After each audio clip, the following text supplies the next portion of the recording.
The realm. Do you know what the realm is? It's the 1,000 blades of Aegon's enemies.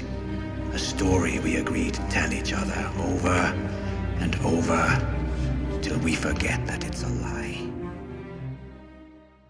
What's up, ladies and gentlemen? Welcome back from my Game of Thrones Season 8 Episode 4 breakdown video. Now that I have seen the episode a couple times, I want to sit down and get my thoughts on what happened. I am noticing there are a lot of fans that do not like the new episode again, but I actually enjoyed this one. There were some scenes that I did not really care for, but overall I thought it was an interesting episode. I really like some of the new things they are setting up for the final 2 episodes, but maybe that's me. I guess I will find out as soon as all of you start commenting on the video. Well, let's start off by talking about Daenerys Targaryen. Dany really got her ass kicked in this episode in a number of different ways. First, she had to say her final farewells to Ser Jorah Mormont, someone that has been there since the very first episode of the show. As you all know, they had their ups and downs over the years, but Jorah became one of the very few characters that I think Daenerys knew she could trust. Now that he's gone, you could see that Dany was already starting to feel the impact of his loss. That was shown in one of the very next scenes when everyone was celebrating their victory over the Army of the Dead. Daenerys was surrounded by everyone that was having fun, but she had no one by her side. She might as well have been sitting in the room all by herself because it was almost as if she wasn't even there. The Lannisters were back together, so now they're off drinking and having fun. Jon is hanging out with his close friends, so he's drinking and having fun. Even Dany's other close friend, Missandei, is now spending most of her time with someone else. Other than Varys, who she cannot trust, which is something I have said, Dany had no one in that moment. This is something that Varys noticed almost immediately. Him and Dany could see how everyone was acting around Jon. Now, although Dany was out there on her dragon just as much as Jon was, they still see Jon as their leader. No matter how much Dany helps, they will always see her as an outsider. Daenerys knows if they ever find out Jon is the rightful heir to the Iron Throne, everyone will line up to stand beside him before they would continue to stand beside her. We saw them talk about this when they were alone together. Now, it's no secret, I'm a big fan of Jon Snow. I always have been, and I probably always will be, but I felt really bad for Daenerys after this episode was over. She came to Winterfell ready to sacrifice every single thing that she had in order to help stop the Army of the Dead. She did not have to do this. Now, it would have been really dumb for her not to, but she could have went for the Iron Throne like she wanted. Then she could have tried to fight the Army of the Dead when they eventually killed everyone at Winterfell and came down to King's Landing. Dany had that choice, but thankfully she made the right one. Not only did she bring her entire force, but she also fought the Army of the Dead herself. It's not like she was hiding down in the crypts of Winterfell during the entire battle, but Sansa does still not like her. Even though Dany is the main reason Sansa is even still alive, Sansa does not want to see her sitting on the Iron Throne. I have to be honest, I did not like the way Sansa was acting in this episode. I did not mind when Sansa was speaking up for the North, but I think she has taken things too far this time. Now, I obviously understand why she would act like that at first. Sansa does not know Dany, and based on the Starks and the Targaryens' history together, Sansa did have a reason to be cautious. However, I think Dany has now shown that she can be trusted. It's not like she's asking them to forgive her father for everything he had done. Dany just doesn't want everyone to judge her for her father's crimes. What Sansa is doing behind Dany's back could get her killed. Sansa also lied right to Jon's face out in the Godswood. Not even 5 minutes go by and Sansa already starts to tell other characters the truth about Jon. This is something Grey Area and I talked about well over a year ago on my channel when we collaborated together. We said if anyone will cause issues between Jon and Dany, it will absolutely be Sansa Stark. And you can already see how things are about to unfold. Daenerys will eventually lose everything that she has. Like I said, Jorah Mormont is already gone. Missandei is now dead. Most of her soldiers are dead, and now she only has one dragon remaining. Even if Dany is somehow able to defeat Cersei Lannister and take King's Landing, it will cost her every single thing that she has. Now that all these other characters are starting to find out Jon has the rightful claim, they are already thinking of ways to make sure Dany does not sit on the Iron Throne by the end. Even if Jon doesn't want it, it really won't matter. Think about it like this. Who does Dany have on her side to make sure she can keep the Iron Throne if she wins the battle for King's Landing? She has her dragon, she has her very small force of soldiers, and she has Tyrion and Varys. Well, most of her soldiers will die in King's Landing. There is also a very good chance that Dany loses her other dragon. Cersei and Qyburn now have dozens and dozens of ballistas aiming at the sky. Now they only have to aim it at one dragon, which means Dany will have to avoid getting hit by every single shot that's fired. That's very hard to do when you have that many firing at you at the same time. Qyburn must have done something extra to these new ballistas because they went right through Rhaegal like a hot knife through butter. As ridiculous as that scene may have been, I knew it would happen. They needed to take away another one of Dany's dragons just so they can make the battle interesting. I would have rather seen Rhaegal die fighting than die like this. I cannot even begin to tell you how angry I was when I saw Rhaegal fall into the water like he did. I would love it if Dany was somehow able to get some armor made for Drogon before she goes into battle next episode.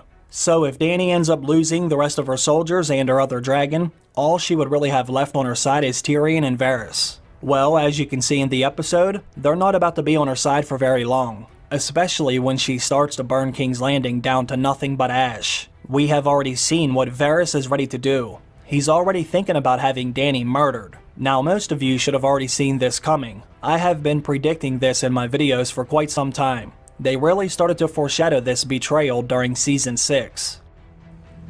Should I tell you what the voice said? Should I tell you the name of the one who spoke?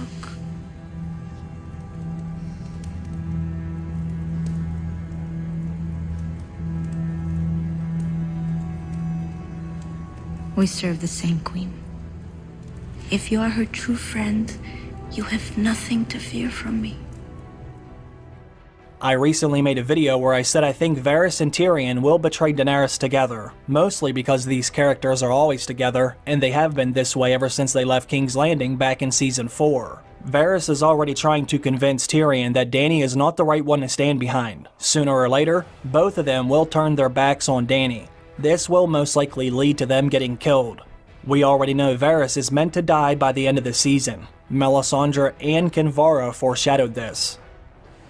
If you don't mind my saying, I don't think you should return to Westeros. I'm not sure you'd be safe here.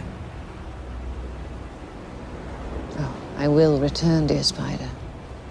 One last time. My lady. I have to die in this strange country. Just like you. So this is how I think all of this is about to unfold. Like I said before, Dany will have no choice but to attack King's Landing. They will make her out to look like the monster, which most of us know is not the truth. King's Landing will get caught on fire, then Dany's story will ultimately end in a tragedy. She will lose everything she has in order to take back the Iron Throne, and as soon as she does that, she will end up dying for it as well. What makes this even worse is the fact that Jon doesn't even want the Iron Throne, and neither of them will sit on the Iron Throne by the end. Varys and Tyrion will both be executed for their treason. Varys already committed this, but Tyrion will soon follow in his footsteps. We also know that Jaime Lannister, Arya Stark, and Sandor Clegane are on their way down here as well.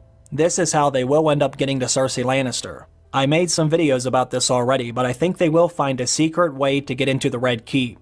Jaime will then kill Cersei, Sandor will kill his brother, and I'm not exactly sure about Arya Stark. Maybe she ends up helping the Hound kill his brother in some way. They did talk about this before, a very long time ago. I can't sleep until I say the names. The names of every fucking person in Westeros. Only the ones I'm going to kill. Hate's as good a thing as any to keep a person going. Better than most. We come across my brother. Maybe we can both cross a name off a list.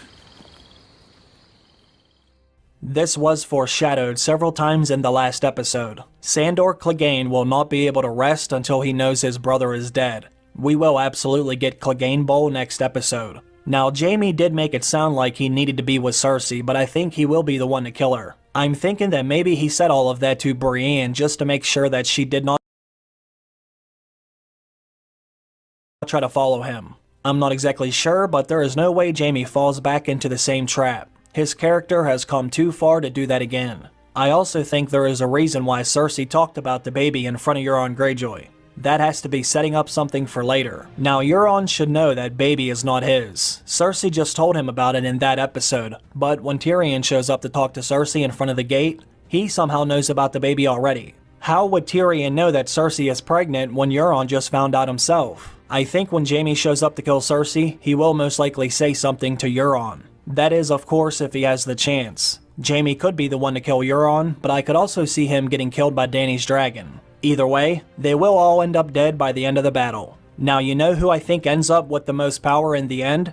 Sansa Stark. Since Cersei and most likely Dany will be dead, and Jon Snow is out of the way, Sansa will be the last one standing who somehow ends up holding most of the cards. That's what I think eventually happens by the end. Sansa is staying in Winterfell during the battle, so she will most likely still be alive at the end of the story. Arya said she's never going back to Winterfell, which was kind of actually sad to hear her say that, but I totally understand it. As we all know, Arya is like Nymeria after all. She is meant to be out in the wild. I'm heading north, girl. Back to Winterfell, I'm finally going home. Come with me. That's not you. Now, I don't know if we ever need to see Gendry again. Unless he goes down to King's Landing to fight, I doubt we will see him there. He was legitimized like I thought he would be, and he was given Storm's End. Now that him and Arya have went their separate ways, Gendry's story might be done. I really don't see what else they could have him do. Sam and Gilly's story is basically done. It did seem like Jon and Sam said their final farewells to each other, and it wasn't very clear where Sam and Gilly would go next, but they might end up back at Sam's childhood home to raise their baby together. Now, one conversation that I did find very interesting was when Jon said goodbye to Tormund Giantsbane. I could not help but get the sense that Jon somehow ends up back in the far north. Everything that was said in that conversation felt like it was foreshadowing how Jon's story would end. The only thing is, I'm not exactly sure where Jon would go. I don't really see him living way out beyond the wall with all the wildlings, but I really can't see him going back to Castle Black either. It seems like the Night's Watch no longer serves a purpose. The wildlings have been accepted into the Seven Kingdoms, and as far as we know, the Night King and the Army of the Dead are gone forever. So why would they still need the Wall and the Night's Watch? Not to mention, the Wall has been collapsed at Eastwatch by the Sea. So unless someone knows how to fix that, everything north of the Wall can still get south anyway. Who knows, maybe Jon does not go back in that direction, but it definitely felt like their conversation was setting something up for later. I did not like the last scene Jon and Ghost had together either, so hopefully he does see him again in the end. It would be really nice if Jon and Ghost were able to get at least one meaningful scene together. I don't think that's asking for much. This episode was another sad reminder of how close we are to the end. When we saw Jon saying his goodbyes to everyone, I could not help but think this might be the last time we ever see some of these characters together again. Now, I know this season has a lot of fans upset, which I do understand, but knowing things are almost over does make me kind of emotional. This show has made such a big impact on my life. Ever since I started making videos, which is several years ago now, I have thought about the story and these characters every single day. It's definitely going to be hard to say goodbye to these characters once the final episode does end. Anyways, let me know your thoughts on the episode. How do you think all these different storylines will end? I want to thank everyone for watching another video, and I also want to thank all of you for supporting the channel. I hope you have a great day. I'll see you again very soon. Bye.